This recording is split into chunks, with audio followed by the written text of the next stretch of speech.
தேவனை முன்னிட்டு அவருடைய வார்த்தையை புகழ்வேன். தேவனை நம்பி இருக்கின்றேன், நான் பயப்படேன்.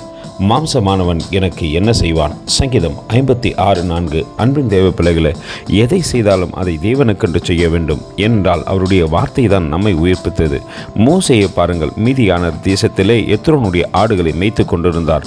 தேவனுடைய வார்த்தை அவரை மறுபடியுமாய் உயிரடைய செய்தபோது அவர் தேவனுக்காக சகலவற்றையும் செய்ய துணிகரம் கொண்டு தேவனுக்காக கடந்து வந்தபடியினால் அவர் எந்த மனுஷனுக்கும் பயப்படவில்லை. பெரிய சேனையைப் போல இருந்த பார்வோனை கண்டு அவர் அஞ்சிடவும் இல்லை.